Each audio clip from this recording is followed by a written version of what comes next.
Sejam todos bem-vindos ao canal de leitura da Inês. Sintam-se à vontade para dar likes, compartilhar o conteúdo e se inscrever no canal. Lembrem de ativar o sininho para receber notificações de novos vídeos de leituras de histórias interessantes. As 1001 Noites, 153ª noite. Quando vi, disse o jovem de Mossul, que a dama entrara em casa, levantei-me, fechei a porta e fiz com que ela entrasse numa sala onde pedi que se sentasse. Senhora, disse-lhe, tive tecidos que eram dignos de vos ser apresentados, mas já não os possuo, o que me aborrece profundamente. Ela, tirando o véu que lhe ocultava o rosto, fez resplandecer aos meus olhos uma beleza cuja visão me causou sensações jamais experimentadas. Não preciso de tecidos, respondeu-me. Venho apenas para vos ver e passar a noite convosco, se vos agradar. Só vos peço uma refeição leve. Encantado com tão boa sorte, dei ordem aos meus criados para que nos trouxessem frutas e garrafas de vinho. Fomos servidos imediatamente, comemos, bebemos e nos distraímos até meia-noite. Eu nunca passara uma noite tão agradável. No dia seguinte de manhã, quis pôr 10 xerifes na mão da dama, mas ela a retirou bruscamente. Não vim ver-vos por interesse, e vós me insultais. Em vez de receber dinheiro de vós, quero que o recebais de mim. Se não for assim, nunca mais voltarei. Ao mesmo tempo, tirou 10 xerifes de uma bolsa e obrigou-me a pegá-los. Esperai-me daqui a 3 dias, disse-me, após o pôr do sol. Aquelas palavras despediu-se de mim. E eu senti que, partindo, ela levava meu coração. Passados 3 dias, ela compareceu à hora marcada e não deixei de recebê-la com toda a alegria de um homem que a aguardava com impaciência. Passamos a noite como na primeira vez, e no dia seguinte, ao despedir-se, prometeu-me voltar dentro de 3 dias. Não quis, porém, retirar-se sem que eu antes recebesse outros 10 xerifes. Voltou pela 3ª vez, e quando o vinho nos aqueceu, disse-me, meu coração, que pensais de mim? Não sou bela e interessante? Senhora, respondi-lhe, essa pergunta me parece inútil. Todos os sinais de amor que vos dou devem vos convencer de que vos amo. Estou encantado por vos ver e possuir. Sois minha rainha, minha sultana, a felicidade da minha vida. Estou certa de que deixaríeis de falar assim se visseis uma de minhas amigas, mais jovem e mais bela do que eu. É tão engraçada que faria rir até os seres mais melancólicos da terra. Vou trazê-la aqui. Falei-lhe de vós e ela morre de desejo de vos ver. Rogou-me que lhe prestasse esse favor, mas não ousei satisfazer-lhe a vontade antes de falar convosco. Senhora, prossegui, fareis o que vos agradar, mas apesar de tudo quanto possais dizer-me de vossa amiga, desafio todos os seus encantos a conquistar-me o coração, tão fortemente preso a vós que nada é capaz de afastá-lo. Cuidado, respondeu-me ela, advirto-vos de que vou submeter vosso amor a uma estranha prova. No dia seguinte, ao despedir-se de mim, em vez dos 10 xerifes habituais, deu-me 15, que fui obrigado a aceitar. Lembrai-vos, disse-me, de que dentro de 2 dias tereis uma nova hóspede. Acolhei-a bem. Apareceremos à mesma hora, após o pôr do sol. Mandei ornar a sala e preparar uma boa refeição. para o dia em que viriam. Sherazade interrompeu-se por ver que já era dia. Recomeçou, porém, na noite seguinte. 154ª noite. Senhor, o jovem de Mosul, continuando a contar sua história ao médico judeu, disse-lhe: Esperei as duas damas com impaciência. Chegaram finalmente ao cair da noite. Tiraram o véu, e se eu ficara surpreso com a beleza da primeira, fiquei muito mais quando vi a segunda. Tinha feições regulares, um rosto perfeito, uma cor viva e os olhos tão brilhantes que eu mal conseguia suportar-lhes o esplendor. Agradeci-lhe a honra que me concedia e roguei-lhe que me desculpasse por não recebê-la como merecia. Deixemos de cerimônias, disse-me. Eu é que deveria me desculpar por ter insistido que minha amiga me trouxesse aqui. Mas como sois bondoso, pensemos apenas em nos divertir. Tendo ordenado que a refeição fosse servida, tão logo as damas chegassem, sentamo-nos imediatamente à mesa. Estava diante da recém-chegada, que não cessava de me olhar sorrindo. Não pude resistir aos olhares sedutores. Tornou-se senhora do meu coração, sem que eu pudesse resistir, mas ela também se apaixonou, e em vez de ficar constrangida, disse-me coisas muito interessantes. A outra dama, que a princípio se limitara a apenas nos observar, riu-se. Bem tinha dito eu, disse, dirigindo-me a palavra, que acharíeis minha amiga encantadora, e estou percebendo que já violastes o juramento de fidelidade. Senhora, respondi-lhe, rindo também, com certeza vos queixaríeis de mim, se eu fosse descortês com uma dama que me trouxestes e que vós estimais. Ambas poderiam censurar-me por não saber receber com fidalguia. Continuamos a beber, mas à medida que o vinho nos aquecia, a nova dama e eu nos provocávamos com tão pouco freio que sua amiga foi dominada por violento ciúme, que em pouco tempo nos deu funestas mostras. Levantou-se e saiu, dizendo-nos que voltaria. Momentos depois, a dama que ficara comigo empalideceu, foi tomada de convulsões e expirou nos meus braços, enquanto eu gritava por socorro. Saí imediatamente perguntando pela outra dama. Os criados disseram que ela abandonara a casa pela porta da rua. Supus então, e nada era mais verdadeiro, que fora ela a causadora da morte da amiga. Efetivamente, tivera a habilidade de pôr um veneno violentíssimo na última taça que ela mesma lhe apresentara. Esse acidente afligiu-me extraordinariamente. Que vou fazer, pensei, que vai ser de mim? Visto que não havia tempo a perder, ordenei aos criados que, ao luar e sem ruído, levantassem uma das grandes pedras de mármore do pátio da casa e cavassem depressa uma cova, onde enterramos o corpo da jovem. Após mandar recolocar no lugar a peça de mármore, vesti um traje de viagem, peguei todo o meu dinheiro, fechei tudo e selei a porta da rua com o meu sinete.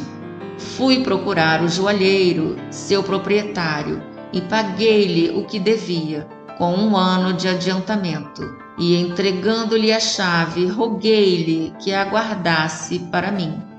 Um negócio urgente, expliquei-lhe, me obriga a ausentar-me algum tempo. Devo ir visitar meus tios no Cairo.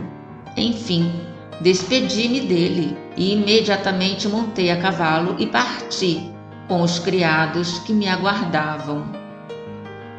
O dia que começava a aparecer impôs silêncio a Sherazade. Na noite seguinte, assim prosseguiu ela. 155ª noite. Minha viagem foi agradável, prosseguiu o jovem de Mossul. Cheguei ao Cairo sem nada de ruim ter acontecido. Ali encontrei meus tios, que muito se admiraram por me ver. Para me desculpar, disse-lhes que havia me cansado de esperá-los e que, não recebendo notícias, a inquietação me levara a procurá-los.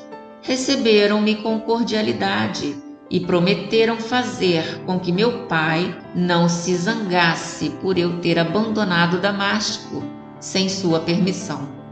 Alojei-me com eles no mesmo Khan e vi tudo o que havia de belo no Cairo. Como tinham acabado de vender suas mercadorias, pretendiam voltar a Mossul e já começavam a fazer os preparativos. Mas não tendo eu ainda visitado tudo quanto queria no Egito, deixei meus tios, indo alojar-me num bairro bem afastado do seu campo, e só apareci quando soube que tinham partido. Procuraram-me por muito tempo em toda a cidade, mas não conseguindo me encontrar, julgaram que o remorso de ter ido ao Egito contra a vontade de meu pai me obrigara a voltar a Damasco sem nada lhes dizer, e partiram com a esperança de lá me encontrar. Fiquei por conseguinte no Cairo após minha partida, e ali vivi 3 anos para satisfazer plenamente a curiosidade de contemplar todas as maravilhas do Egito. Durante esse tempo, tive o cuidado de enviar dinheiro ao joalheiro, ordenando-lhe que conservasse minha casa, pois eu planejava voltar a Damasco e nela residir alguns anos. Nada ocorreu no Cairo que mereça ser contado, mas ficareis, sem dúvida, surpreendido com o que me sucedeu quando voltei a Damasco. Chegando a essa cidade, procurei o joalheiro, que me recebeu com alegria e quis acompanhar-me pessoalmente até em casa, a fim de mostrar que ninguém ali estivera durante minha ausência. Com efeito, o selo continuava intacto sobre a fechadura. Entrei e encontrei tudo no lugar. Ao limpar a sala onde eu comera com as damas, um dos meus criados achou uma corrente de ouro, onde havia espaçadamente 10 pérolas, muito grandes e perfeitas. Trouxe-a e eu a reconheci como a que vira no pescoço da jovem envenenada. Compreendi que caíra sem que o percebesse. Não pude examiná-la sem chorar, lembrando-me da amável criatura que eu vira morrer tão tragicamente. Embrulhei-a e guardei-a no peito. Passei vários dias refazendo-me das fadigas da viagem, após o que comecei a visitar as pessoas com as quais travara conhecimento em outros tempos. Entreguei-me a todo tipo de prazer e, sem sentir, gastei todo o meu dinheiro. Naquela situação, em vez de vender os móveis, resolvi desfazer-me do colar, mas eu entendia tão pouco de pérolas que me saí muito mal, como vereis. Dirigi-me ao Bezestem, onde, chamando um pregoeiro em particular e mostrando-lhe o colar, disse-lhe que pretendia vendê-lo e pedi-lhe que o mostrasse aos principais joalheiros. O pregoeiro admirou-se ao ver a joia e disse: "Ah, como é linda!" Após examiná-la por longo tempo com admiração, disse: "Jamais viram os nossos mercadores coisa tão rica? Vou proporcionar-lhes um grande prazer e vós não deveis duvidar de que o preço será bem alto." Levou-me em seguida a uma loja, exatamente a do dono da minha casa. "Esperai-me aqui", disse o pregoeiro. "Voltarei imediatamente com uma resposta." Enquanto, muito secretamente, ele ia de mercador a mercador mostrar o colar, sentei-me na loja do joalheiro, que se alegrou em me rever, e começamos a conversar. O pregoeiro voltou e, chamando-me em particular, em vez de me dizer que o colar fora avaliado em pelo menos 2.000 xerifes, assegurou-me que só ofereciam por ele 50. Disseram-me, acrescentou, que as pérolas são falsas. Quereis vendê-lo por esse preço? Acreditando no que ele afirmava e como precisasse urgentemente de dinheiro, respondi-lhe: Ide, confio no que me dizeis e nos que conhecem tais objetos. Vendei-o e trazei-me o dinheiro imediatamente. O pregoeiro viera oferecer-me 50 xerifes por conta do mais rico joalheiro de Bezestein, que só fizera a oferta para me sondar e saber se eu conhecia bem o valor do que estava vendendo. Assim, mal soube da minha resposta, levou o pregoeiro com ele ao chefe da polícia, a quem, mostrando o colar, explicou: Senhor, eis aqui um colar que me foi roubado, e o ladrão, disfarçado de mercador, teve a ousadia de colocá-lo à venda. Encontra-se nesse momento em Bezestein. Contenta-se com 50 xerifes por uma joia que vale pelo menos 2.000, o que prova evidentemente tratar-se de um ladrão. O chefe de polícia mandou-me prender imediatamente e, quando cheguei à sua presença, perguntou-me se o colar não era o mesmo que eu pretendia vender no Bezestein. Respondi-lhe que sim. E é verdade, prosseguiu, que pretendeis aceitar por ele 50 xerifes? Concordei. Pois bem, disse ele, em tom irônico, que seja chicoteado. Dir-nos-á daqui a pouco, apesar do seu belo traje de mercador, que não passa de um simples ladrão. Torturem-no até que ele confesse. A violência dos golpes fizeram com que eu mentisse. Confessei ter roubado o colar e imediatamente o chefe de polícia ordenou que me cortassem a mão. Aquilo provocou grande tumulto no Bezestein e mal voltei para casa vi chegar o proprietário. Meu filho, disse-me, pareceis um jovem tão prudente e tão bem educado. Como é possível que tenhais cometido ato tão indigno como o que acabam de me contar? Vós me dissestes os bens que possuis, e não duvido de que dissestes a verdade. Por que me não pedistes dinheiro? Eu vô-lo teria emprestado, mas depois do que acaba de suceder, não posso permitir que moreis por mais tempo em minha casa. Portanto, procurai outro alojamento. Aquelas palavras me mortificaram. Roguei ao joalheiro com lágrimas nos olhos que ele me deixasse ficar ainda 3 dias na casa, o que ele concedeu. Ai, exclamei, que desgraça e que afronta! Ousarei voltar para Mossul? Tudo quanto eu disser a meu pai será capaz de convencê-lo de que sou inocente. Sherazade deteve-se, era dia. Na noite seguinte, assim continuou. 156ª noite.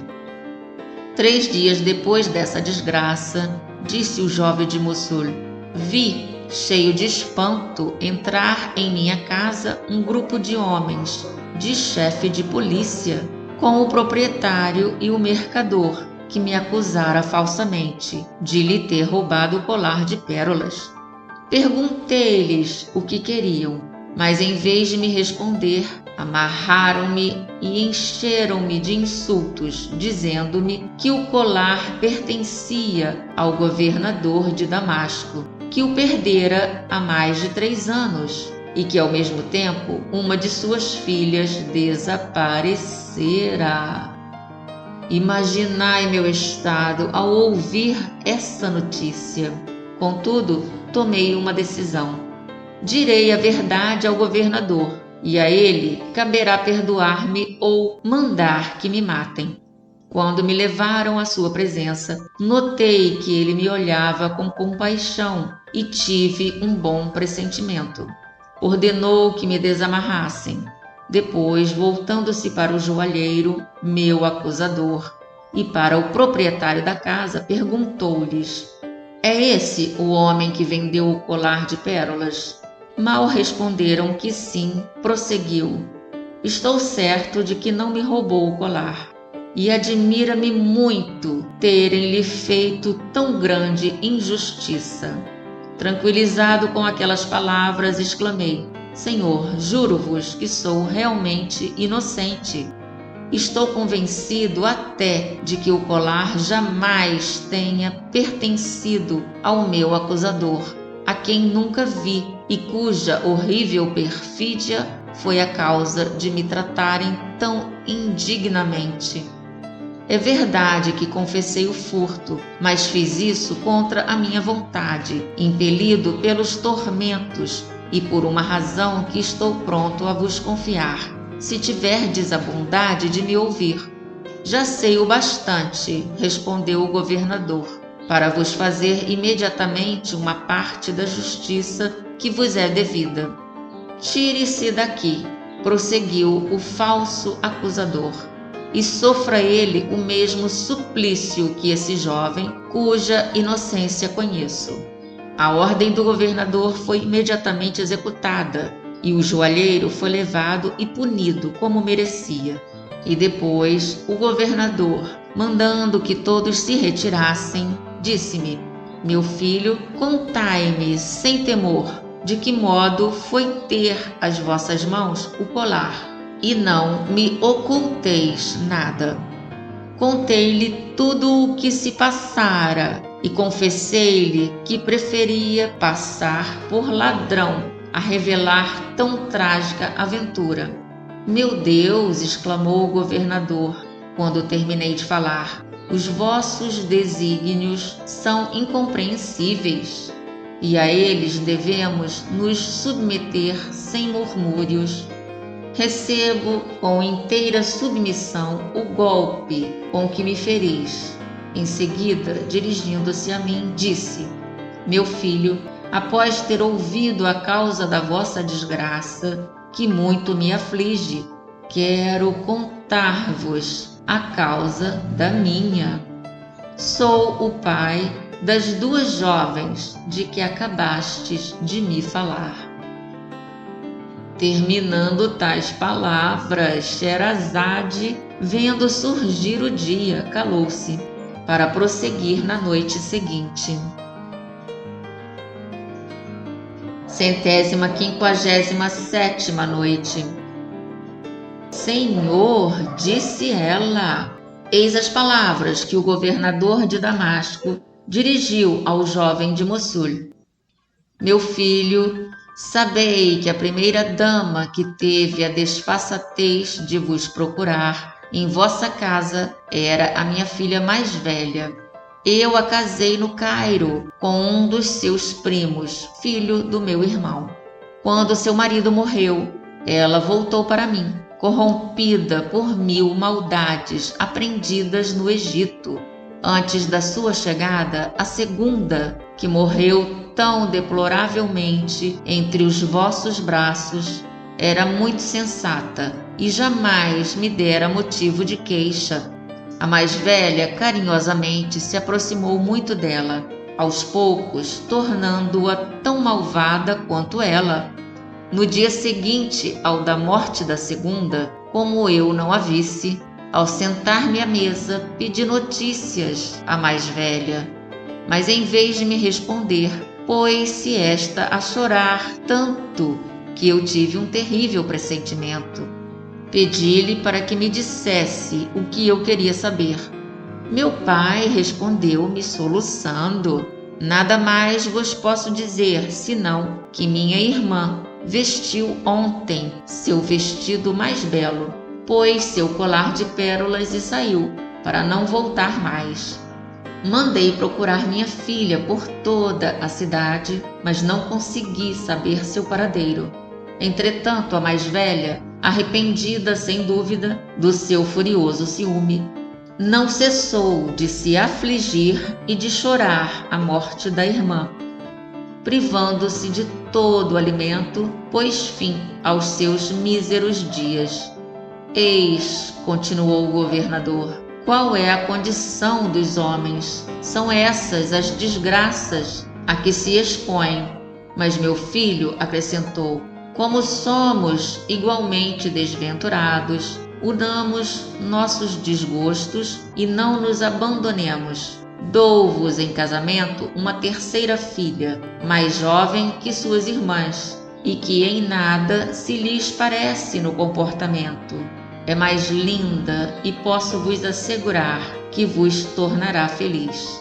Não tereis outra casa senão a minha, e depois da minha morte sereis, vós e ela, meus únicos herdeiros. Senhor, disse-lhe, confundem-me todas as vossas gentilezas, e jamais saberei demonstrar-vos meu reconhecimento. Basta, interrompeu-me ele, não percamos tempo com palavras vãs. Assim, mandou chamar testemunhas. Pouco depois, desposei-lhe a filha numa cerimônia muito simples. Não se contentou em punir o joalheiro, que tão falsamente havia me acusado. Mandou confiscar em proveito meu todos os seus bens enormes. Finalmente, desde que frequentais a casa do governador, pudestes ver sem dúvida a consideração de que aqui desfruto. Dir-vos-eis mais que um homem enviado por meus tios ao Egito, expressamente por ali me procurar, descobrindo ao passar que eu me encontrava nessa cidade, entregou-me ontem uma carta deles. Comunicam-me a morte de meu pai e convidam-me a ir receber a herança em Mossul. Mas como a amizade do governador me prende e não me permite afastar-me, despedi o enviado com uma procuração para doar tudo quanto me pertence, após o que acabais de ouvir.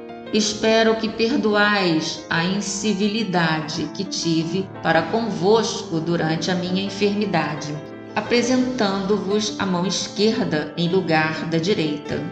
Eis, disse o médico judeu ao sultão de Casgar, o que me contou o jovem de Mossul. Fiquei em Damasco enquanto o governador viveu. Após sua morte, estando na flor da idade, tive a curiosidade de viajar. Percorri toda a Pérsia e fui até a Índia. Finalmente vim me estabelecer na vossa capital, onde exerço honradamente a profissão de médico. O sultão de Casgar achou essa última história muito interessante. Confesso, disse ao judeu, que o que acabas de me contar é extraordinário. Mas, francamente, a história do Corcunda é muito mais. Assim, não esperes que te perdoe, como tão pouco perdoarei aos outros. Vós 4 sereis enforcados. Esperai por misericórdia, Senhor, exclamou o alfaiate, adiantando-se e protestando-se aos pés do sultão. Pois como apreciais histórias, a que vos vou contar, com certeza vos agradará. Ouvir-te-ei, concedeu o sultão, mas não te gabes de que te deixarei viver, a menos que me contes alguma aventura mais interessante que a do Corcunda. O alfaiate, então, como se estivesse certo do resultado, tomou a palavra confiante e começou. A história contada pelo alfaiate. Senhor, um habitante dessa cidade me deu a honra, há 2 dias, de me convidar para um festim oferecido ontem aos seus amigos. Fui à casa dele bem cedo e ali encontrei cerca de 20 pessoas. Aguardávamos apenas o dono da casa, que saíra por alguns instantes, quando o vimos chegar acompanhado por um jovem estrangeiro muito bem trajado, formoso, porém coxo. Levantamo-nos todos e, para honrarmos o dono da casa, rogamos ao jovem que se sentasse conosco no sofá. Estava prestes a fazê-lo quando, percebendo um barbeiro que fazia parte do grupo, se retraiu bruscamente, pretendendo sair. O dono da casa, surpreso, deteve-o. "Aonde vais?" perguntou-lhe. "Trago-vos comigo para me dardes a honra de participar de um festim oferecido aos amigos? E mal entrais, quereis sair?" "Senhor", respondeu o jovem, "em nome de Deus vos suplico que não me detenhais. Permite-me sair. Não posso ver sem ficar horrorizado esse abominável barbeiro. Embora nascido em país onde todos são brancos, não deixa de parecer um etíope, mas tem a alma mais negra e horrenda que o rosto." O dia aparecendo impediu que Sherazade prosseguisse, o que ela fez na noite seguinte.